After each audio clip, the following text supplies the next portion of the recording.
M এর শিক্ষার্থীরা ভালো আছো নিশ্চয়ই। আমি সুস্মিতা তালুকদার প্রীতি, প্রভাষক, ইতিহাস বিভাগ, ঢাকা কলেজ। আমি তোমাদেরকে আমার অনলাইন ক্লাসে স্বাগত জানাচ্ছি। আমি তোমাদের যে কোর্সটা পড়াই তার শিরোনাম হচ্ছে দক্ষিণ এশিয়ার জাতীয়তাবাদ ও জাতীয়তাবাদী আন্দোলন, ঊনবিংশ এবং বিংশ শতাব্দী। আজ আমি তোমাদের যে টপিকটা নিয়ে আলোচনা করব, এটা আমাদের এই উপমহাদেশের ইতিহাসে অত্যন্ত গুরুত্বপূর্ণ একটি ঘটনা।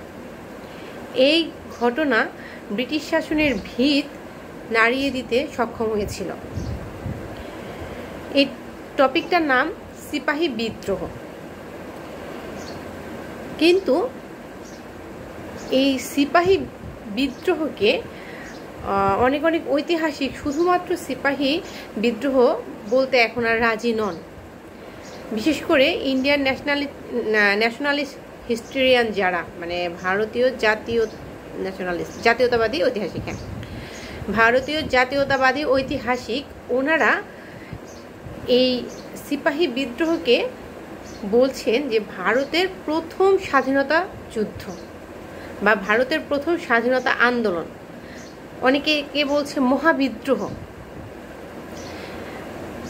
মোট কথা হচ্ছে ওনারা সিপাহী বিদ্রোহটাকে আরো বড় অর্থে দেখছেন, যে এটা শুধুমাত্র সিপাহী বিদ্রোহ যদি বলা হয় তাহলে শুধু সিপাহীদের একটা বিদ্রোহ সেটাই বোঝায়। কিন্তু এই বিদ্রোহটা শুরু হয়েছিল সিপাহীদের দ্বারা, ঠিক আছে, কিন্তু এটা একটা পর্যায়ে গিয়ে আর শুধুমাত্র সিপাহীদের মধ্যে সীমাবদ্ধ থাকেনি। মোটামুটি সমগ্র ভারত না, ভারতের বিস্তীর্ণ অঞ্চলে এটা ছড়িয়ে পড়েছিল। এই জন্য ভারতীয় জাতীয়তাবাদী ঐতিহাসিকরা এই বিদ্রোহকে বলছেন যে ভারতের প্রথম স্বাধীনতা বিদ্রোহ।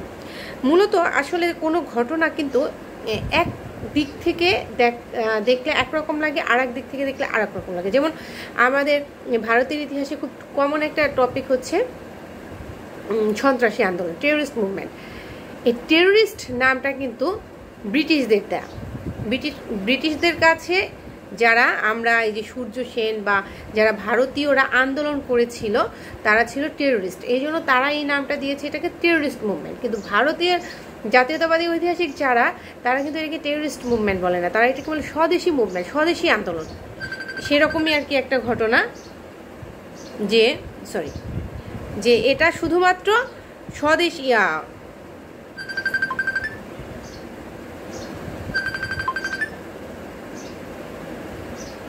এটা শুধুমাত্র সিপাহীদের আন্দোলন ছিল না, বরং এটা ছিল ভারতের প্রথম স্বাধীনতা বিদ্রোহ। তো যাই হোক, এখন মূল আলোচনায় ফিরে আসি। এই সিপাহী বিদ্রোহকে যদি খুব কম কথায়, এক কথায় সংজ্ঞায়িত করতে চাই, যে এই সিপাহী বিদ্রোহ হচ্ছে 1857 সালে শুরু হওয়া ব্রিটিশ ইস্ট ইন্ডিয়া কোম্পানির সেনাবাহিনীর সিপাহীদের একটি বিদ্রোহ, যেটা ধীরে ধীরে সমগ্র উত্তর এবং মধ্য ভারত, মানে বর্তমান হচ্ছে উত্তরপ্রদেশ, বিহার, মধ্যপ্রদেশ, দিল্লি, এসব অঞ্চলে ছড়িয়ে পড়েছিল। মানে ভারতের বিস্তীর্ণ অঞ্চলে এই বিদ্রোহটা ধীরে ধীরে ছড়িয়ে পড়েছিল। এবং এই সব অঞ্চলে বিদ্রোহীদের দমন করতে তৎকালীন ব্রিটিশ গভর্নমেন্টকে বেশ ঘাম ঝরাতে হয়েছিল, বেশ কষ্ট করতে হয়েছিল, বেগ পেতে হয়েছিল।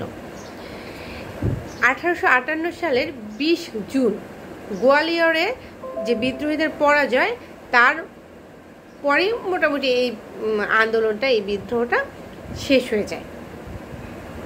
তাহলে কি এই বিদ্রোহের কয়টা বিষয় আমরা দেখলাম? প্রথমত, এটা সিপাহীদের মাধ্যমে, সিপাহীদের দ্বারা প্রথম শুরু হয়েছিল।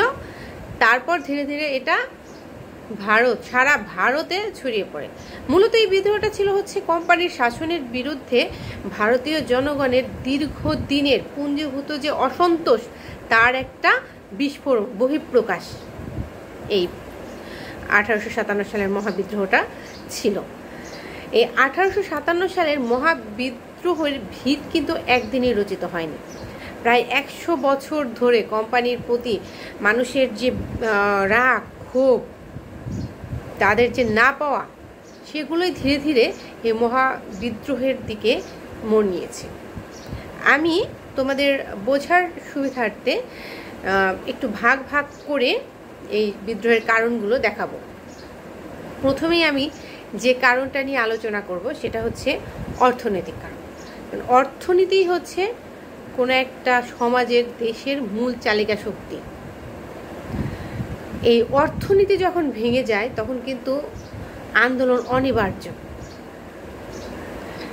ভারতবর্ষে ব্রিটিশরা যখন এসেছিল ব্যবসার উদ্দেশ্যে, সকল ইউরোপীয়রাই সেরকম, ব্রিটিশরাও এসেছিল ব্যবসা করার জন্য। তাহলে তাদের ফার্স্ট উদ্দেশ্য ছিল ব্যবসা, আর ব্যবসার মূল বিষয় হচ্ছে প্রফিট।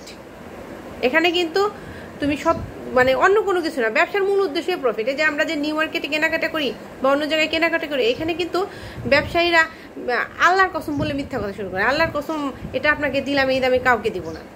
এইখানে ওদের কোনো নাই, আল্লাহ নাই, ভগবান নাই, এটা বড় কথা না যে আছে। ওদের মূল কথা হচ্ছে প্রফিট করতে হবে, সেটা আল্লাহর নাম নিয়ে হোক, যার নাম নিয়ে হোক, প্রফিটটা করতে হবে। ওদেরও কিন্তু সেম উদ্দেশ্য, ওদেরকে প্রফিট করতে হবে। ওরা যখন এসে ব্যবসা করতে গিয়ে পেয়ে গেল গোটা রাজত্ব, এটা তো মেঘনা চাইতে জলের মতো। কিন্তু তারা মূল উদ্দেশ্য থেকে সরে যায়নি। এই প্রফিট করতে গিয়ে তারা ভারত বললে আমি কিন্তু এখানে শুধুমাত্র ভারতকে বোঝাচ্ছি না, সমগ্র ভারতীয় উপমহাদেশকে বোঝাচ্ছি, ভারতবর্ষকে বোঝাচ্ছি। তো এই ভারতের অর্থনীতির উপর তারা বেশ, আমি বলবো শোষণই চালায়। একটা দেশীয় অর্থনীতি ধ্বংসের মুখে পড়ে যায়। তারা যখন একচেটিয়া বিজনেসটা শুরু করে, তখন দেশীয় যারা বিজনেসম্যান ছিল, দেশীয় ক্ষুদ্র কুটির শিল্প ছিল, সবাই তো আর টাটা বিড়লা এইটাই বিজনেসম্যান না, ছোট ছোট ক্ষুদ্র ব্যবসায়ী ছিল। এই ব্যবসায়ীদের ব্যবসাগুলো হুমকির মুখে পড়ে যায় এবং এই ছোট কুটির শিল্পগুলো একটা পর্যায়ে দেখা যায় যে ব্রিটেনের সাথে প্রতিযোগিতা করে আর টিকেই থাকতে পারছে না, ধ্বংস হয়ে যায়। ফলে অসংখ্য মানুষ কর্মহীন হয়ে পড়ে। এই মানুষের ক্ষোভগুলো কিন্তু এই ইস্ট ইন্ডিয়া কোম্পানির উপরই ছিল, ব্রিটিশদের উপরই ছিল। দেশে বেকারত্বের সংখ্যা বৃদ্ধি পায়, দারিদ্র্য বৃদ্ধি পায়। যখন ক্ষুদ্র শিল্প, কুটির শিল্প ধ্বংস হয়ে যাচ্ছে, এই মানুষগুলো অনেকেই ঝুঁকে যায় কৃষির উপরে। কিন্তু কৃষিতেও দেখি এই কোম্পানির শাসনামলে উল্লেখযোগ্য কোনো পরিবর্তন হয়নি, বরং কোম্পানির যে ভ্রান্ত রাজস্ব নীতি, এর ফলে এক শ্রেণীর মহাজন এবং জমিদারের উদ্ভব হয়েছে। এতে করে কৃষকদের উপর এদের অত্যাচার আরও বেড়েছে, কৃষকরা ভূমিহীন হয়েছে। এই কৃষকরা দেখা গিয়েছে যে জমিদার বা মহাজন, বণিক, এদের কাছে ঋণ নিতে নিতে তারা একটা পর্যায়ে সর্বশান্ত হয়ে গিয়েছে। এর উপর কোম্পানির যারা কর্মচারী, তাদের অত্যাচার তো ছিলই। সব মিলিয়ে সাধারণ জনগণের অবস্থা একদম শোচনীয় পর্যায়ে গিয়ে পৌঁছেছিল। তোমাদেরকে একটু এক্সপ্লেন করি। যেমন দ্বৈত শাসনের কথাটাই আমরা প্রথমে বলি। দ্বৈত শাসন কি? যে এখানে একজন পেয়েছে অসীম ক্ষমতা কিন্তু কোনো দায়িত্ব নেই, আর একজনের অসীম দায়িত্ব, কোনো ক্ষমতা নেই। ক্ষমতাহীন দায়িত্ব আর দায়িত্বহীন ক্ষমতা। এই দায়িত্বহীন ক্ষমতাটা কিন্তু খুব ভয়ানক। তার প্রচুর ক্ষমতা আছে কিন্তু কোনো দায়ভার নেই, কোনো দায়িত্ব নেই। তাহলে তার ক্ষমতার প্রয়োগটা কি কখনো ভালো হতে পারে না। এর ফলটাই কিন্তু ভুগেছিল এই ভারতবর্ষের, বাংলার সাধারণ জনগণ, কৃষকেরা। বা চিরস্থায়ী বন্দোবস্তের কথা বলি। চিরস্থায়ী বন্দোবস্তে কি বলা হলো, যে একটা নির্দিষ্ট ট্যাক্স দেওয়ার বিনিময়ে তারা চিরস্থায়ীভাবে জমিটা পেয়ে যাবে। কিন্তু তারপরে আমরা কি দেখি, চিরস্থায়ী বন্দোবস্ত হওয়ার পর কিন্তু প্রচুর জমিদার তার জমিদারিত্ব হারায় এবং নব্য একটা জমিদার শ্রেণীর উদ্ভব হয়। প্রচুর কৃষক ভূমিহীন হয়ে পড়ে, কারণ চিরস্থায়ী বন্দোবস্তের সময় যে ভূমি মাপ ব্যবস্থাটা, সেটা অ্যাকুরেট হয়নি। এই যে ব্যবস্থাগুলো, এগুলো কিন্তু কোনো কিছুই কৃষকদের অবস্থার খুব একটা পরিবর্তন ঘটাতে পারেনি। আবার দেখো, এইসব কৃষি থেকে তারা যে রাজস্ব আদায় করছে, এগুলো কিন্তু কৃষির উন্নয়নে খুব একটা ব্যয় হয়নি। এতে করে সাধারণ কৃষকদের অবস্থান কোনো উন্নতি হয়নি, বরং অবনতি হয়েছে। আর ভারতবর্ষের ম্যাক্সিমাম মানুষই ছিল কৃষক। আবার ইয়ার কথা বললাম কিছুক্ষণ আগে, যে শিল্পের, ক্ষুদ্র কুটির শিল্পের কথা বললাম, এই জায়গাটাতেও কিন্তু ব্রিটিশরা একচেটিয়াভাবে নিজেদের বাণিজ্য চালাচ্ছিল। তারা তাদের পণ্য, ব্রিটিশদের উদ্দেশ্য ছিল বিজনেস করা, তাদের পণ্যের একটা মার্কেট তৈরি করা এখানে, এবং সেটাই তারা করেছে। বিদেশি পণ্যের উপর শুল্ক কমিয়েছে আর দেশি পণ্য আমদানিতে শুল্ক বাড়িয়েছে। এতে করে কি হয়েছে, সাধারণ না, মানে দেশীয় পণ্যের যেসব শিল্প কারখানা ছিল সেগুলো এই অসম প্রতিযোগিতায় টিকতে পারেনি, কারণ যে জিনিসটা দাম বেশি সেটা জনগণ কিনতে পারবে না। অপরদিকে তাদের দেশের জিনিসগুলো কম শুল্কে এদেশের বাজার ছেয়ে ফেলেছে। আর এই যে কৃষকদের কথা বললাম, শ্রমিকদের কথা বললাম, কিংবা এই যে শিল্পের, কুটির শিল্পের মালিকদের কথা বললাম, এরা হয়তো এমনও তো হতে পারে যে সিপাহীদের পরিবারেরই অংশ এরা। সিপাহীদের এই যে কষ্টগুলো সাধারণ জনগণের, এই সাধারণ জনগণের ফ্যামিলি থেকেই তো সিপাহীরা গিয়েছে। তো এই দুর্দশাগুলো তো সিপাহীদের উপরেও ইফেক্ট ফেলেছে। তো সব মিলিয়ে সার্বিকভাবেই ভারতের যে অর্থনৈতিক একটা দুরবস্থা তৈরি হয়েছিল, সেটাই এই সিপাহী বিদ্রোহকে বা মহাবিদ্রোহে ইন্ধন জুগিয়েছিল। এরপর আমরা দেখি সামাজিক ক্ষেত্রে কি কি বৈষম্য ছিল, মানে কি কি কারণ ছিল এই মহাবিদ্রোহের পেছনে। প্রথমে একটা পজিটিভ বিষয় নিয়ে আলোচনা করি, সেটা হচ্ছে ভারতবর্ষে কিন্তু অনেক কুপ্রথা চালু ছিল, বিশেষ করে হিন্দু সমাজে। বিধবা বিবাহ ছিল না। একটা বিধবা 8 বছর 10 বছরের মেয়েকে বিয়ে দেওয়া হতো একটা বুড়োর সাথে, জাত রক্ষা করতে হবে। সেই বুড়োটা যদি মারা যেত, মারা যাওয়ার পর তাকে হয় চিতায় পুড়তে হতো, জ্যান্ত মেয়েকে জ্বলন্ত অগ্নিকুণ্ডে পুড়িয়ে মারা হতো। কি জঘন্য প্রথা, চিন্তা করো। মূল্য তো ভালো বেঁচেই গেল, আমি বলবো যদি বেঁচেও যায় তার জীবন মানে মরার চেয়েও খারাপ।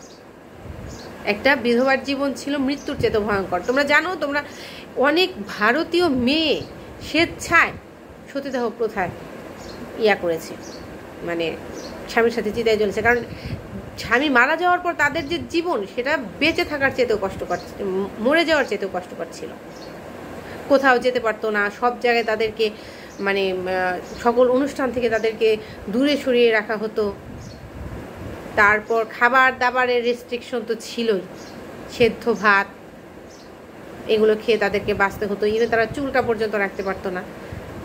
এই যে কুপ্রথাগুলো, তখন ভারতের একদল সচেতন মানুষ বুঝতে পারে যে এই প্রথাগুলো কোনো শাস্ত্রের কথা না, এগুলো মানুষের তৈরি, শুধুমাত্র মানুষকে কষ্ট দেওয়ার জন্য। তার ভিতর রামমোহন রায়, ঈশ্বরচন্দ্র বিদ্যাসাগর বিশেষ করে, ওনার নাম বিশেষভাবে উল্লেখযোগ্য। এরকম কিছু সচেতন ব্যক্তি ব্রিটিশ সরকারকে বোঝাতে সক্ষম হয় যে এই প্রথাগুলো আপনারা বন্ধ করুন। যদি সরকারিভাবে বন্ধ করা হয় এবং সরকারি উদ্যোগ নেওয়া হয় তবেই বন্ধ হবে, তা না হলে নিজেদের উদ্যোগে এটা সম্ভব না।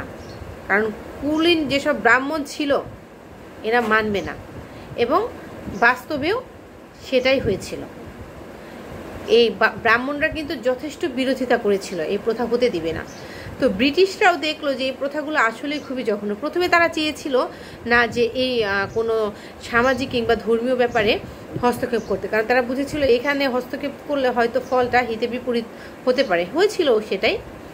তো তারা প্রথমে হস্তক্ষেপ না করলেও কিছু উদারনৈতিক, প্রগতিশীল এবং আমি বলবো যে সচেতন নাগরিক, ভারতীয় নাগরিকদের উদ্যোগে ব্রিটিশরা আইন পাশ করে, বিধবা বিবাহ প্রচলন করে এবং কি বলে এটাকে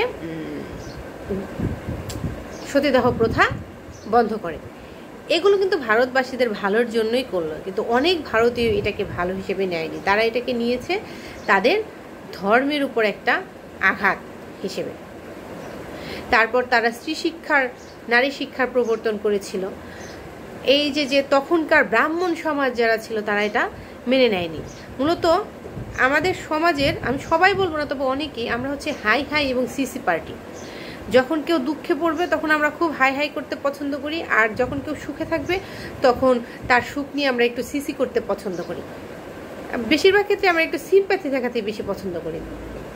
এই সমাজটাও তাই ছিল, কেউ যখন মারা যাবে একটু সিম্প্যাথি দেখাবে, বাস আহা উহু করবে, কিন্তু তার জীবনটা যে কি সেটা নিয়ে ভাববে না। এরা এই কোয়ালিটির লোক ছিল। তারা বরং আরও প্রচার শুরু করে যে এগুলো হচ্ছে তাদের ধর্মের উপর আঘাত, মানুষজনকে জড়ো করতে শুরু করে, এবং অনেক মানুষ এটা বিশ্বাসও করেছিল। যদিও এই কাজটা ওরা ভালোর জন্যই করেছিল, করে সাধারণ অনেক জনগণেরই, বিশেষ করে আমি বলবো অশিক্ষিত এবং মূর্খ, এদের তোপের মুখে পড়ে। কারণ শিক্ষিত যারা, সচেতন যারা, তারা এই কুপ্রথাকে মেনে নিতে পারে না। তো এই সমাজের একটা অংশ এভাবে ব্রিটিশ সরকারের হয়, কি বলবো, ব্রিটিশ সরকারের বিরুদ্ধে দাঁড়ায়। আবার ব্রিটিশদেরও কিছু পলিসি ছিল যেটা ভারতীয় জনগণকে বেশ কি বলবো, মানে রাগান্বিত করেছিল। যেমন ব্রিটিশরা ভারতীয়দের খুবই হীন চোখে দেখত। এরা ছিল কালা আদমি।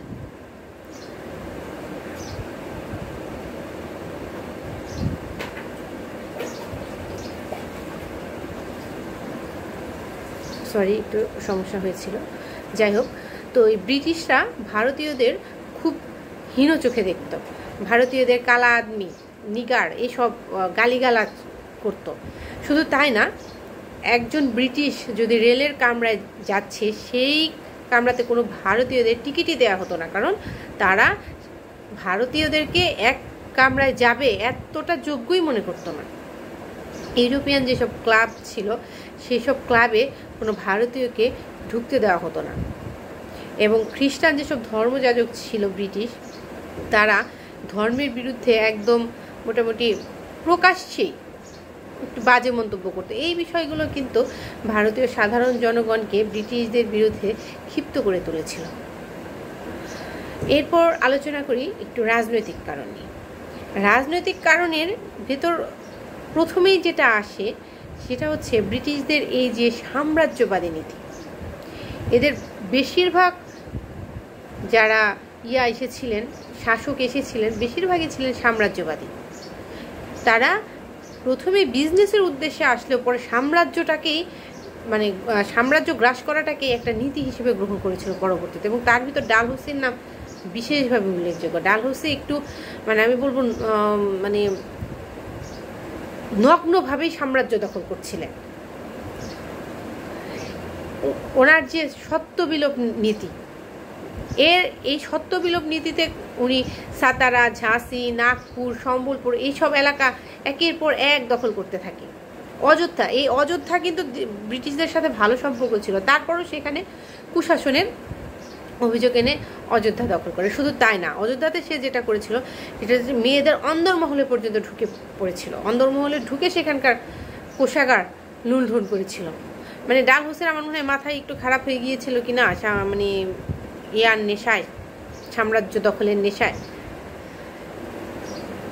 এই সাম্রাজ্যবাদী যে নীতি ব্রিটিশদের, এই নীতিটা কিন্তু ভারতীয় জনগণের ভিতর একটা ব্রিটিশ বিরোধী মনোভাব তৈরি করেছিল।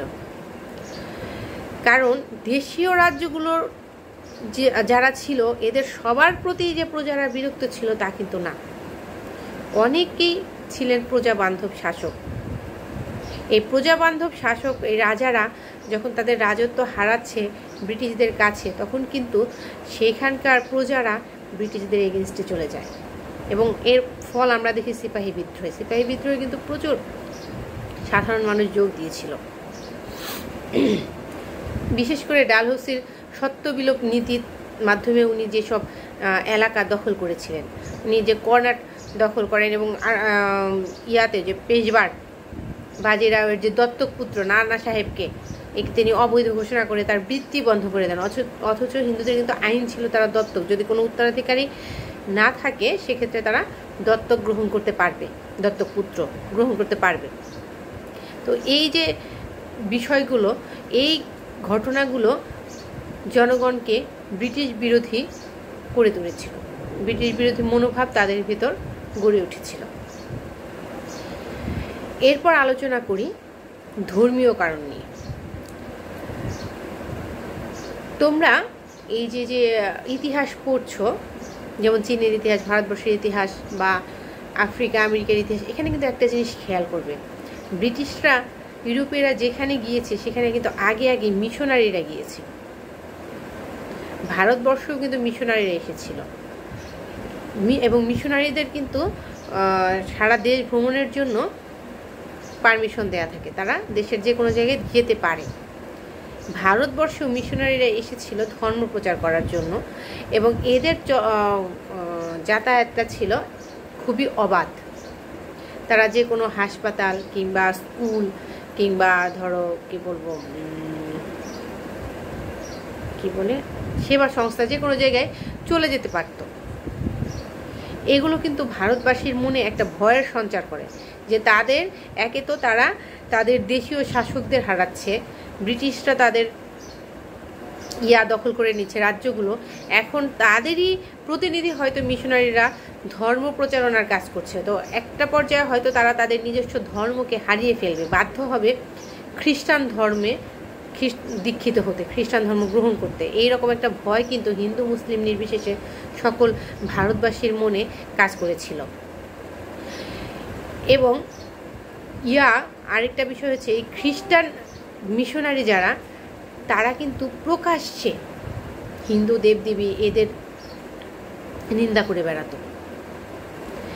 এই আগুনে আরও ঘি ঢালে একটা আইন 1850 সালে ব্রিটিশ গভর্নমেন্ট এরকম একটা আইন করে যে যদি কোনো হিন্দু বা মুসলিম ধর্মান্তরিত হয়, তাহলে মানে খ্রিস্টান ধর্মে, বিশেষ করে খ্রিস্টান ধর্ম যদি গ্রহণ করে, তাহলে সেই ব্যক্তিকে তার প্রাপ্য সম্পত্তি থেকে বঞ্চিত করা যাবে না, তার যে পৈতৃক সম্পত্তি সেটা থেকে বঞ্চিত করা যাবে না, অর্থাৎ সে উত্তরাধিকারী হিসেবেই থাকবে। এই আইন প্রণয়নের পর তো ভারতবাসীর ভিতর আরও ক্ষোভের সঞ্চার হয়। এটা কিন্তু ভারতের সমাজে খুব একটা প্রচলিত ছিল যে ছেলে অবাধ্য হলে তাকে ত্যায্যপুত্র করে দিত, সুতরাং ধর্মান্তরিত হলে তো তাকে ত্যায্য করবেই। কিন্তু আইন করে যে কোনো ব্যক্তি যদি খ্রিস্টান ধর্ম গ্রহণ করে, সেই খ্রিস্টান ধর্ম গ্রহণকারী সন্তানকে তার পিতার সম্পত্তি থেকে বঞ্চিত করা যাবে না। এই বিষয়টা ভারতবাসীরা কিন্তু ভালোভাবে নেয়নি। এরপর 1857 সালে ব্রিটিশ পার্লামেন্টের একজন নেতা আর.ডি. ম্যাঙ্গলস, যিনি পরবর্তীতে ইস্ট ইন্ডিয়া কোম্পানির চেয়ারম্যান হয়েছিলেন, উনি একটা ঘোষণা দেন পার্লামেন্টে যে খ্রিস্ট ধর্মের বিজয় পতাকা ভারতের এক প্রান্ত থেকে অপর প্রান্ত পর্যন্ত সগৌরবে উড্ডীন রাখার জন্যই ভাগ্যবিধাতা হিন্দুস্তানের বিস্তৃত সাম্রাজ্য ইংল্যান্ডের হাতে তুলে দিয়েছেন।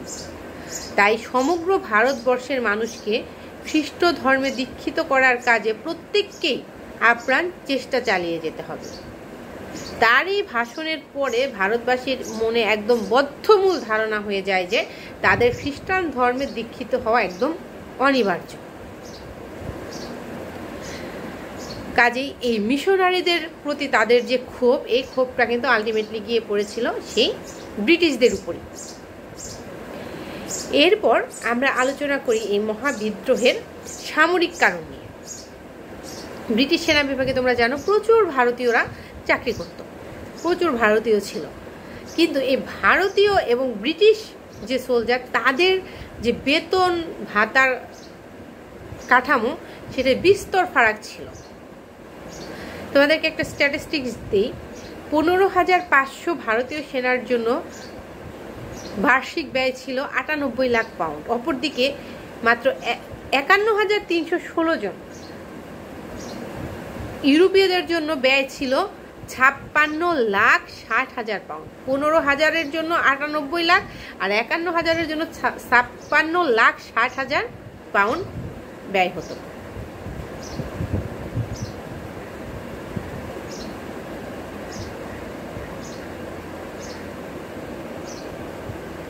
তাহলে বুঝতেই পারছো বৈষম্যটা, যে 15 লাখ ইউরোপীয়র জন্য ব্যয় হচ্ছে 98 লাখ টাকা, আর 51,000 ভারতীয় সেনার জন্য ব্যয় হচ্ছে সেখানে গিয়ে 56 লাখ টাকা। বৈষম্যটা খুব চোখে পড়ার মতো। এদের বেতন ভাতাও ছিল ইউরোপীয়দের চাইতে অনেক কম। এছাড়া ব্রিটিশ সরকার কিছু নিয়ম করেছিল সিপাহীদের জন্য, যেমন যে কপালে তিলক কাটতো, এই তিলক কাটাটা নিষিদ্ধ করেছিল। তারপর যে পাগড়ি পরতো যে মাথায়, এই পাগড়িটা এই মানে একটু মানে পুরনো পাগড়িটা ছেড়ে একটা প্রতীকী পাগড়ি হিসেবে এটা নিষিদ্ধ করেছিল। এই বিষয়গুলো আসলে মানে তারা হয়তো ধর্মীয় দিকটাকে আঘাত করার জন্য করেনি, সেনাবাহিনীর নিয়ম হিসেবে করেছিল, কিন্তু এগুলো ভারতীয়দের সিপাহীদের ধর্মীয় অনুভূতিতে খুব আঘাত হেনেছিল।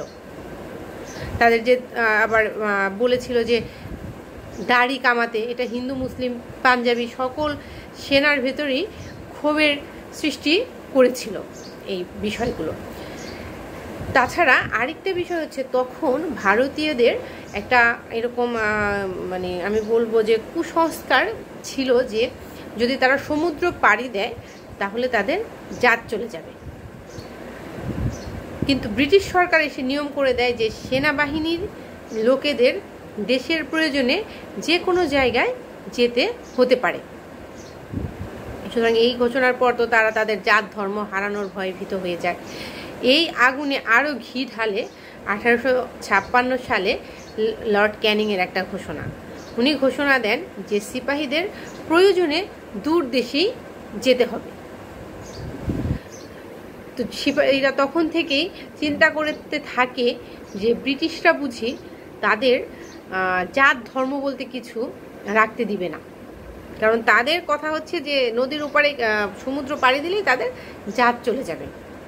তো একে তো বেতনের বৈষম্য, তার ভিতর এই সব ধর্মীয় অনুভূতিতে আঘাত সিপাহীদের ভেতর ক্ষোভের সৃষ্টি করে।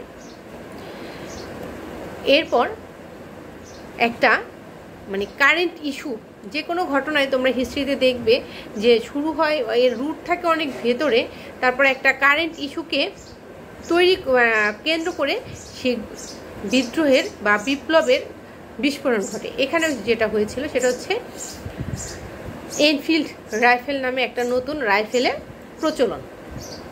এই রাইফেলটার সিস্টেম এরকম ছিল যে কার্তুজ দাঁতে কেটে চালাতে হতো, আর এই যাতে এই টোটাটা যাতে ওই নলের ভেতরে আটকে না যায়, এই জন্য এই কার্তুজটাকে হচ্ছে চর্বি জাতীয় বিষয় দিয়ে করা হতো, মানে জড়িয়ে রাখা হতো।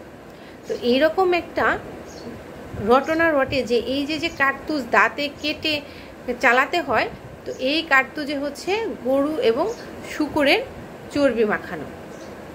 তো এই কথা বলার পর আর তাদের বুঝতে বাকি থাকে না যে ব্রিটিশ সরকার তাদের ধর্মকে নষ্ট করতেই এই কার্তুজ, এই বন্দুকের প্রচলন ঘটিয়েছে।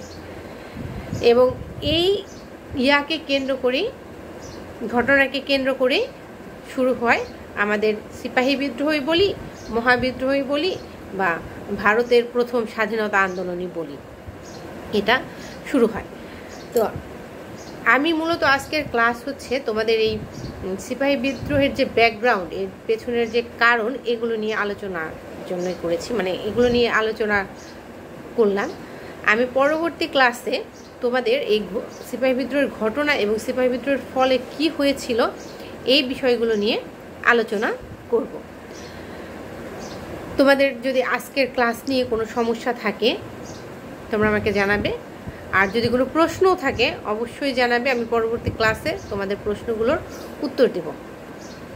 সে পর্যন্ত সবাই ভালো থাকো, পরবর্তী ক্লাসে আবার তোমাদের সাথে দেখা হবে। আজকের ক্লাস এখানেই শেষ করছি, বাই।